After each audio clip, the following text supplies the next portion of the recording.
Hello everyone, and welcome to a new video.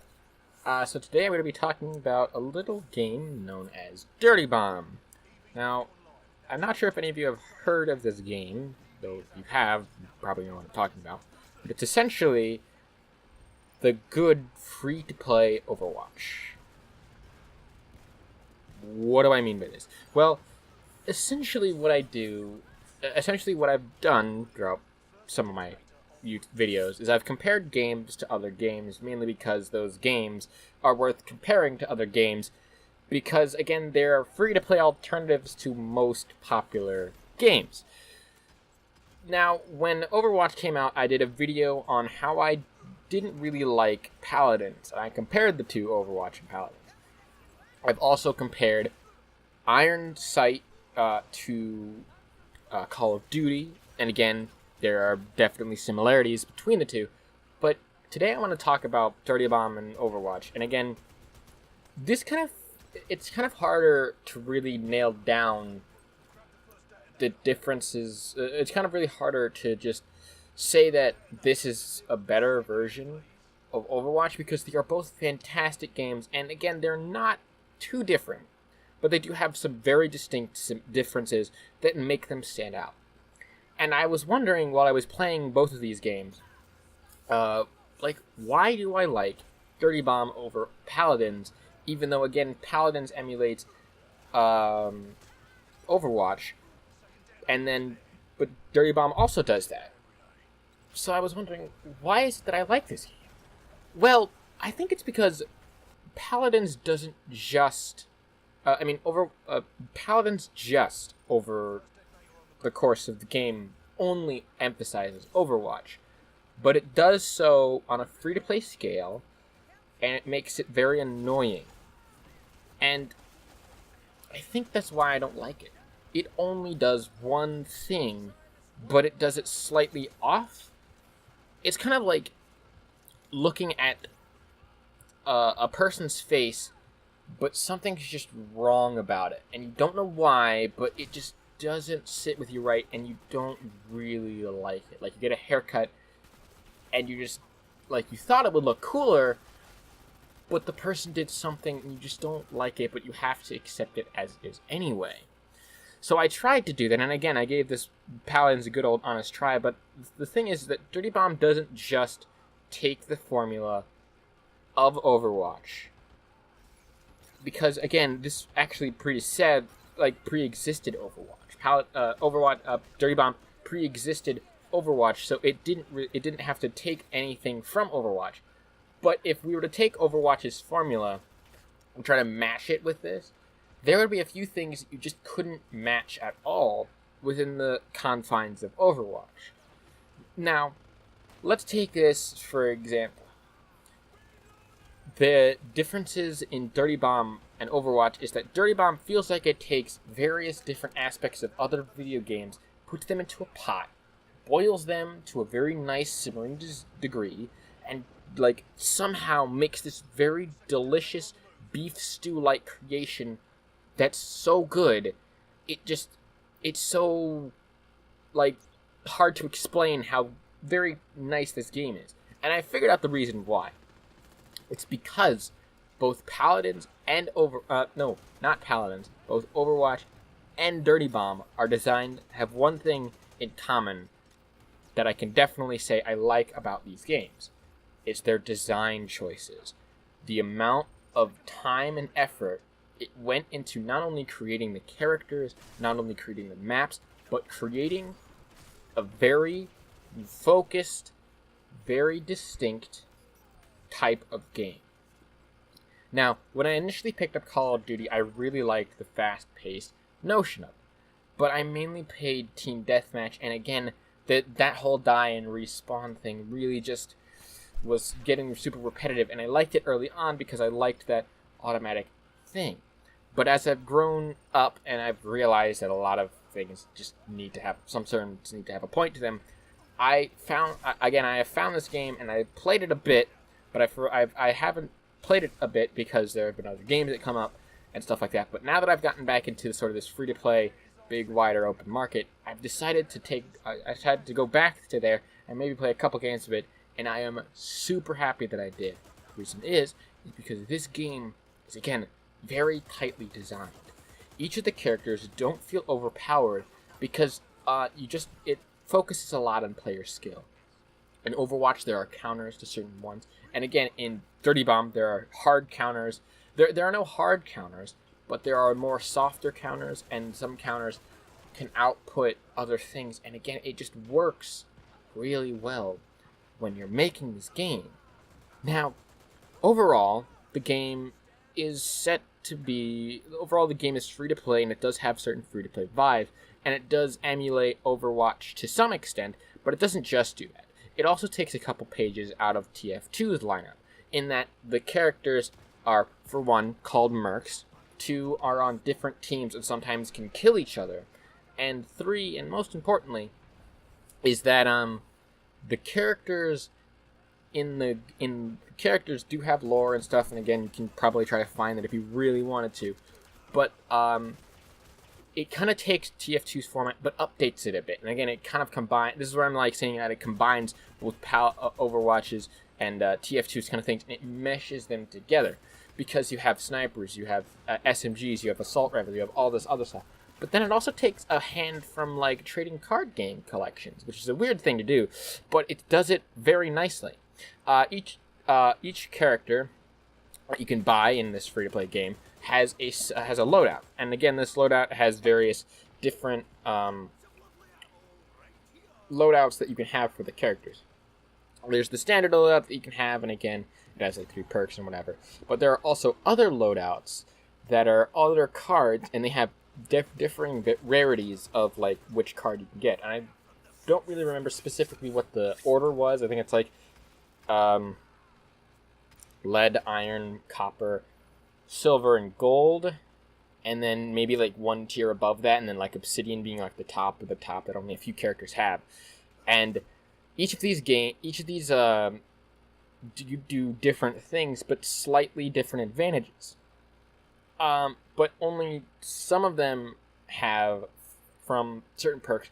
But the thing is that you don't have to get like the top obsidian one, like those, like they're so overpowered. There's so many perks, stuff like that. No, you can only have a maximum of 3 perks, and the maximum of 3 perks only goes to bronze level, and from bronze up, it's mainly a cosmetic change, with maybe like getting certain other perks and certain other weapons, possibly, and trying different combinations of them. And again, it's all based around different characters having different sort of guns and things. And it's fairly balanced in the way that it works. And again, they have SMGs, they have assault rifles, they have shotguns, they have snipers, but each character has a specific set of weapons that they can use. And again, they're all cosmetically linked to those characters based on the tier that they have the card. And again, from bronze up, it's mainly a cosmetic change with possibly different amounts of different rearrangings of perks that exist in that. And what I mean by this is that it kind of buffs some of your abilities and reduces some of the other abilities. Like, for one example, there's a perk that is available on some characters that's like an objective specialist, where you do objectives 20% faster, even if the person is not an objective specialist. There are perks that reduce the cooldown times of like your ability that you have. There are perks that increase your healing output and increase the amount of health that the person gets if you like revive them and stuff like that. There's a bunch of different them, and I can't list them all here because there's a huge number of them that I just don't really know the specifics of how they work. But it all works really well. Another part of both of these games that I really like is that the guns feel like they make an impact. In Paladins, I'm not sure if I made this complaint, but in Paladins, I feel like the game itself doesn't feel like I'm actually part of the playing it and having an impact. It feels just like the weapons don't hit. They hit, but they don't at the same time. In this one, you can tell that they hit. Like, you can tell, like, oh, I hit that guy with the cricket bat across his face. Like, you can tell. Like, they make big, huge mentions of it, and you get, like, the tape mark and everything, and it's super satisfying to just see that happen. It does this to a tremendously great extent, and it feels like you're making impact on that character, and sometimes it just works so well. I don't know what they did, but they did it. And that's what I like about both of these games. Both of these games were designed from the ground up to be fun. Now, most games do have that intention of being fun. A lot of games do have that. I'm not going to lie.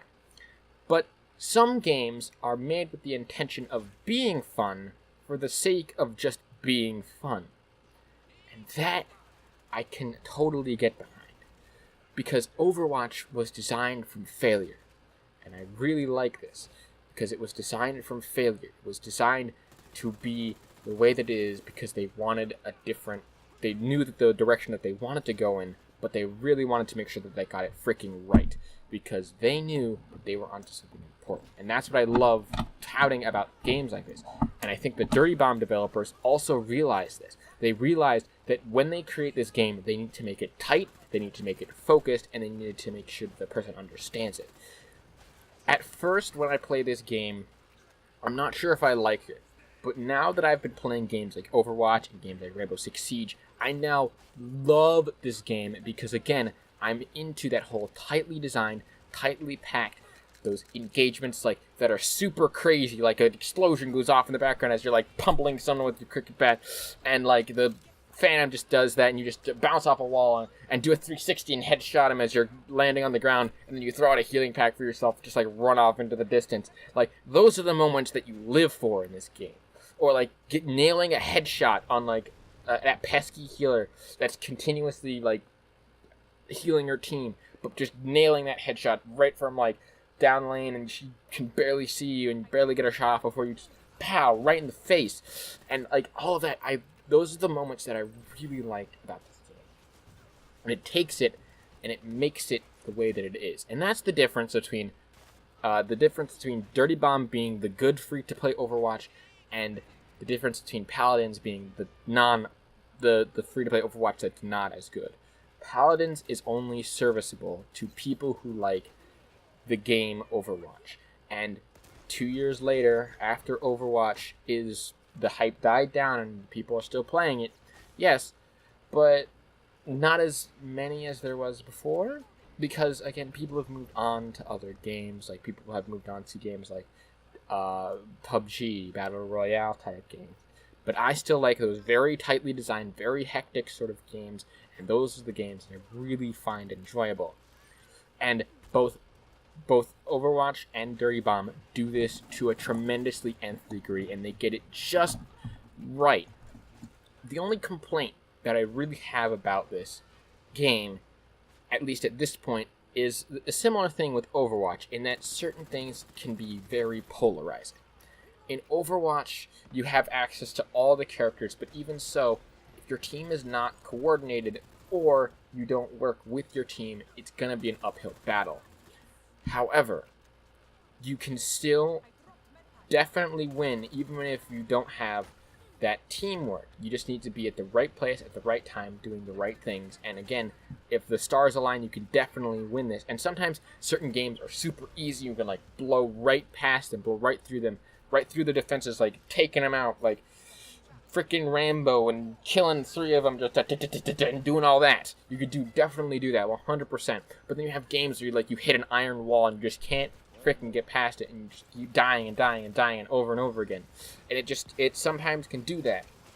But I would say that those moments kind of happen like 60-40. Like 60% of the time you can have like a fun time, definitely, and get like a decent way through. Maybe not win, but you'll definitely have a fun time. And then you have some times where it's just like, and you want to slam your desk and just like freaking rage quit the game and stuff like that. But again, I think that necessarily just comes with a lot of the competitive games that exist in today's market and exist in the world today. Games like Overwatch, games like Paladins, games like Rainbow Six Siege exist for the reason of being there for the player and are made with the intentions of fun in my mind. At least those creators are very important because they listen to the community, they play their game, they understand what the game is and how to do it. Ubisoft has worked its ass off to make Rainbow Six Siege the game that it is.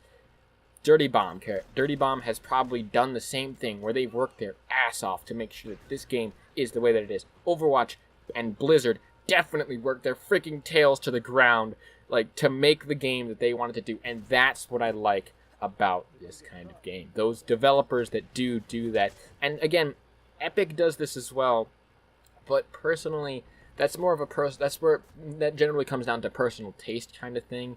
But again, these developers that are very transparent in the way that they work, they're very open about talking to their communities, those are the developers who freaking deserve the time and effort and the notoriety that they get 100%. And that's why I like Dirty Bomb. It's tight, it knows its audience, and it tries to freaking fix its problems in a timely fashion, and it just freaking works. And I love it for that.